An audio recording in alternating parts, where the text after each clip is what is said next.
Kata Nabi, "Ara'aitum anna hadhihi tarihatun waladaha ilan nar." Apa kamu berpendapat bahwa seorang ibu ini membuang anaknya ke neraka? Ya tidak akan ya Rasulullah, tidak akan. Berarti terus ketika Nabi, Allahu arhamu bi ibadihi min hadhihi bi waladiha.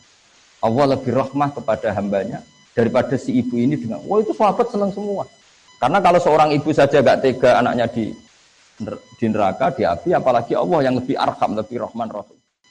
Tadi misalnya agama ini berkonsep supaya ada iddah. Orang pasti tahu kenapa butuh iddah, karena nanti kalau ada bayi itu bayinya siapa, produknya siapa. Tanpa ada iddah ditakutkan ada ikhtilatul ansab. Anak ini anak bapaknya siapa enggak jelas. Nah itu andai kan enggak diatasnamakan agama, orang akan mengatakan memang aturannya harus demikian. Sebab itu agama ini sebagiannya disebut Allah fitratallahi allati fataran nasa alaih. Agama ini agama apa? Agama menurut logika manusia pasti benar. Orang normal maksudnya, ini bicara orang normal. Haramnya khomer juga demikian. Kenapa khomer haram? Ya karena khomarul akal. Karena mencederai akal. Padahal menjaga akal termasuk wajib. Lalu yang dikatakan khomer apa? Ya dulu asirul inab. Dulu itu ya inab yang diperas. Lama-lama kenapa haram? Nah ini ilatul hukmi. Ya karena yukhomirul akla, merusak akal. Akhirnya terus fakullu ma khoromaral akla, yang merusak akal yang namanya khomer. Atau sama-sama muskir, atau sama-sama haram. Yaitu ada masalikul ilah. Nah, kemudian ulama berdebat, apa kias itu penting? Ada yang mengatakan penting tidak penting, yang jelas nanti hasilnya sama. Ada yang cara ulama ngendikan nggak perlu dikatakan kias, cukup dikatakan min itlaqil ba'di wa iradatil qul. Jadi kalau Allah mengharamkan fala taqul lahuma uffin, sekedar bilang hus saja haram, apalagi yang di atas hus. Atau al murad bin nahyi an qauli uffin adalah at-tabajjur atau al-idza. Yang dikehendaki Allah haramnya mengatakan hus pada orang tua adalah al-idza. Maka apalagi naboi, apalagi nyadui. Apalagi membiarkan orang tua miskin utang-utang tonggo, itu ya agak haram juga itu. Jadi lah itu kan lagi-lagi dzauq.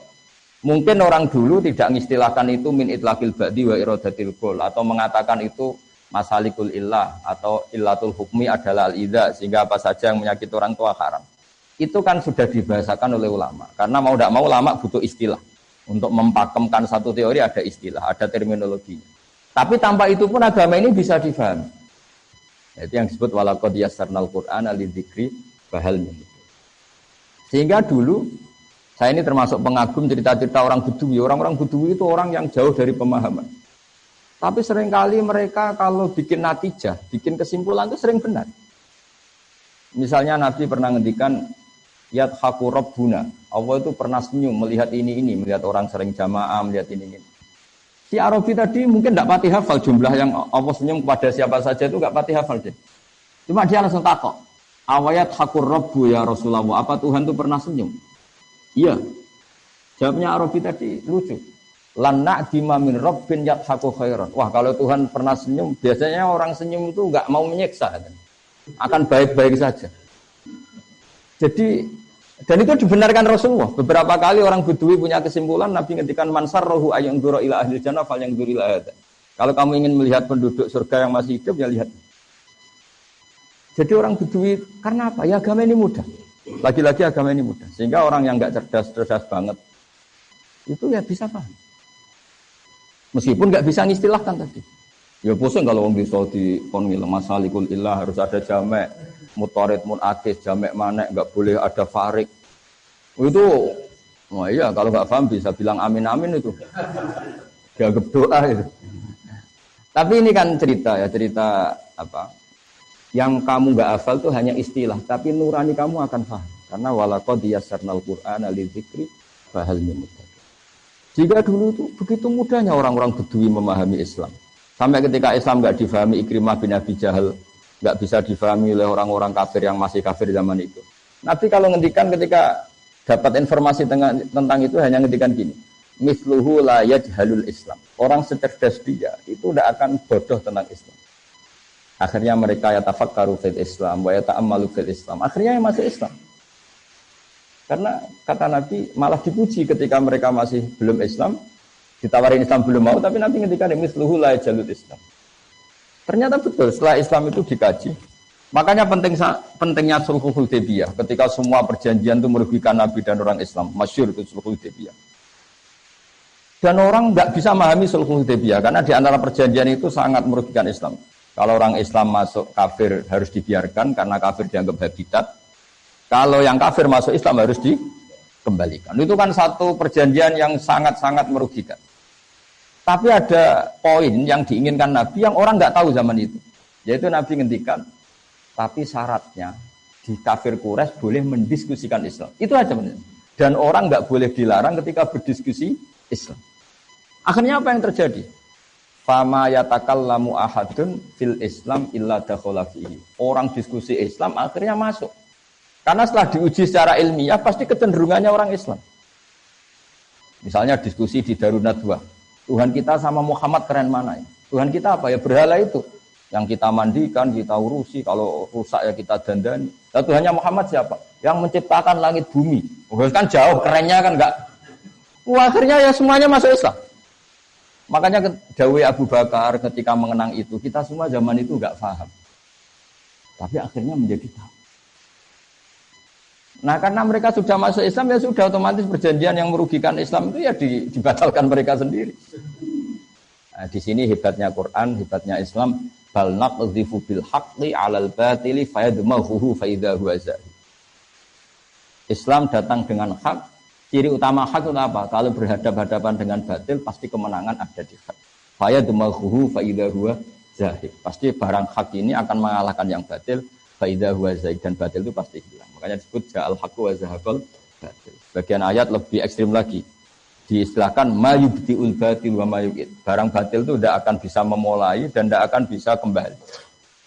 Maksudnya yang namanya berhala atau yang namanya manusia itu tidak akan menjadi Tuhan. Dari dulunya ya tidak akan Tuhan, kedepannya juga tidak akan sebagai Tuhan. Karena hakikat batil adalah mala wujuda lidzati. Memang hakikatnya tidak pernah ada.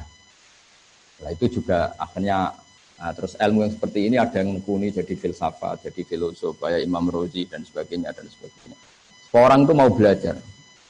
Dan nanti kitab-kitab yang enggak punya itu, Pak Ketua MUI itu nanti tanya saya, nanti tak terangkan yang mudah ya, pakai bahasa Solo 3 aja lebih gampang. Tapi saya pastikan kalian semua tidak usah kaget, tidak usah apa, karena tadi semua yang ditulis ulama dengan bahasa masing-masing itu sebetulnya sesuai fitrah kita, sesuai zauq salim kita. Sehingga sudah saya jelaskan berkali-kali, dulu banyak orang Bedui itu mukhotobah dengan Nabi, muhawarah, itu akhirnya paham. Karena agama ini sesuai al-fitrah as-salimah, fitrah Allahillati fataron nasali. Jadi seperti ketika Nabi melihat perempuan yang sedang menanak nasi lah, kalau bahasa sini mungkin. Ketika apinya mau padam, itu kan kalau sekarang disebuli, kalau bahasa Solo 3 disebuli, supaya cepat naik apinya atau cepat membara. Itu bayinya dijauhkan. Terus ketika sudah agak jeda, bayinya didekap lagi. Kata Nabi, "Ara'aitum anna hadhihi tarihatun waladaha ilan nar." Apa kamu berpendapat bahwa seorang ibu ini membuang anaknya ke neraka? Ya tidak akan ya Rasulullah, tidak akan. Berarti terus ketika Nabi, "Allahu arhamu bi ibadihi min hadhihi bi waladiha." Allah lebih rahmah kepada hambanya daripada si ibu ini dengan, itu sahabat senang semua. Karena kalau seorang ibu saja gak tega anaknya di neraka, di api, apalagi Allah yang lebih arham, lebih rahman rahim. Tapi kata Nabi, faktanya banyak yang di neraka, ilaman abah. Kalau ada orang masuk neraka, itu salah dewi. Terus dicekeli kanjeng Nabi, cek berusut. Gitu. Karena selalu itu tadi. Terus di dunia ini ada contoh sekian hewan yang dia memang nyari api. Nah kita jangan seperti hewan yang goblok itu. Wong api kok dicari. Jadi sebetulnya Nabi ini sudah akhidun bi hujazikum, sudah megangin kita supaya tidak jatuh ke api. Tapi sebagian kita ngawur sekali tetap menuju api.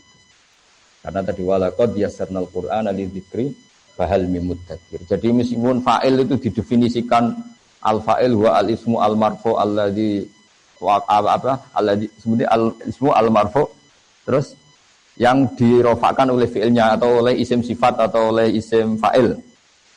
Itu kan kayaknya susah, tapi orang Arab ya sudah bilang ja'a zaitun. Jadi misalnya al-ismu al-marfu al-madhkuru qablahu fi'luhu ya. Kalau dalam jurumiyah, tapi kalau di alam alfiyah tidak harus fi'il, tapi termasuk isim fa'il. Ya.